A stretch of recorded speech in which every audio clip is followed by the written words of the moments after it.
అదనపు కట్నం కోసం కోడలిని కొట్టి హత్య చేసి ఆత్మహత్యగా చిత్రీకరించిన సంఘటన మహబూబాబాద్ జిల్లాలో చోటు చేసుకుంది. కొమ్ముగూడెం గ్రామానికి చెందిన స్వప్న ఇదే గ్రామానికి చెందిన రామన్న ప్రేమించుకున్నారు. ఇరువురు కుటుంబ సభ్యుల అంగీకరించడంతో 15 ఏళ్ల కిందట 3 లక్షల రూపాయల కట్నం ఇచ్చి వివాహం జరిపించారు. పెళ్లి జరిగిన ఏడాది నుండి కూడా అత్తింటి వారు అదనపు కట్నం కోసం స్వప్నను వేధిస్తున్నారు. తర్వాత 1 ఎకరం భూమి ఇచ్చినప్పటికీ కూడా వేధింపులు ఆగలేదు. వీరికి 2 కుమార్తెలు 1 కుమారుడు ఉన్నారు. స్వప్న మరణ వార్త తెలిసినటువంటి వెంటనే బంధువులు అత్తవారింట్లో సామాగ్రిని ధ్వంసం చేశారు. స్వప్న అత్త, మామ, భర్త, మరిదిని కూడా అరెస్ట్ చేయాలని వారు డిమాండ్ చేశారు. డాడీ తిన్నాడు, మేమందరం తింటే మమ్మీ తినాలని ఇవాళ తెచ్చిన బిర్యానీ కూడా తినాలి, నిన్న తెచ్చిన బిర్యానీ కూడా తినాలి. రాత్రి అలానే పండుకుంది. మమ్మీ బాబాయ్ డాడీ వాళ్ళు కొట్టి చంపేసి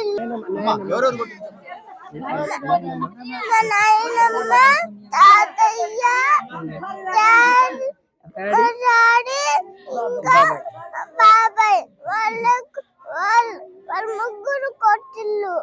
మేము ఉడికింది, మేము కూడా ఆమెతో పాటే పోయినాం. అక్క నేను నా పేరు గుగురప్ప సరియయ్యా. నా బిడ్డే దానికి 3 బిడ్డ, 5 బిడ్డలు కొడుకయ్యా.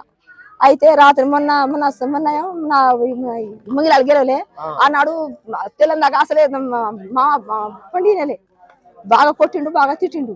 అయితే కూడా ఇటు బుర్ర వేసుకొని కిటికేసుకొని పండుకున్నది. మళ్ళా ఇప్పుడు పొన్నీటికి వచ్చినా కూడా నాకు ఏం చెప్పలేదు నా బిడ్డ. ఇంకా ఎటైనా చెప్తే మాత్రం బాగుండదు, తండ్రులు పోయి చెప్తా నేను ఇట్లా తిట్టింది, ఇంట్లోనే ఉండాలి. తండ్రులు అసలే చెప్పవద్దు, ఈ మాట ఏదైనా మాట అసలే చెప్పవద్దు, ఇంట్లోనే ఉండాలి. నువ్వు ఎవరు చనిపోయినా ఇవ్వలేదు కానీ ఈ మాట ఎవరికి చెప్పవద్దు అని నా బిడ్డకు సంతైస్తారట. నలుగురు సంతైస్తారట. అయితే నా బిడ్డ నాకు చెప్పింది అయ్యా. నా బిడ్డ ఒకటి ఇది మాట చెప్పింది.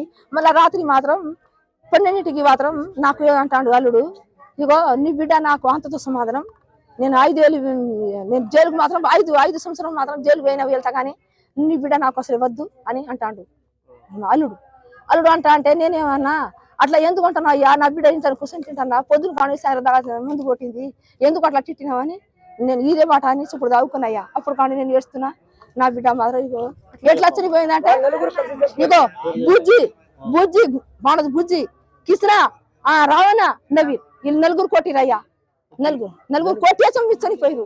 అయితే మందు గెలవద్దయ్యా అట్లా నడిపెట్టిరు. అక్కడ మాకు ఎందుకు కొట్టిండు నా బిడ్డకు నింపి పెట్టి కాదా శిక్ష చేయాలి.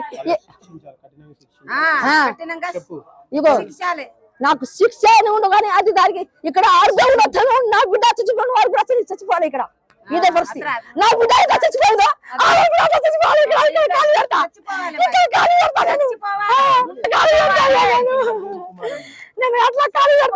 పేరు లింగ. స్వప్న వాళ్ళ మా అక్క జరిగిపోయిన వాళ్ళ తమ్ముడిని. నాకు విషయం ఏంటిదంటే 11 తెలిసింది. మా బావ ఫోన్ చేసిండు, మందు దాగింది, ఇట్లా హాస్పిటల్లో ఉన్నామని. అంటే సరే ఏమో అని చెప్పేసి మేము పోయినాం. పోతే అక్కడ మన అరవింద్ హాస్పిటల్ పక్కన మన విజయశ్రీ హాస్పిటల్లో, మళ్ళీ ఈ హాస్పిటల్ ఉంది కదా మన హజ్జురెడ్డి హాస్పిటల్, ఆడ తీసుకోపోయినా. అక్కడ తీసుకోపోతే బతకదని అంటే సరే చేయండి, మీరు చేయండి సార్, ప్రయత్నం చేయండి, ఒకవేళ బతకపోతే ఏం లేదు తీసుకోపోతామని చెప్పేసి అంటే దాన్ని అయితే తీసుకొచ్చినాం.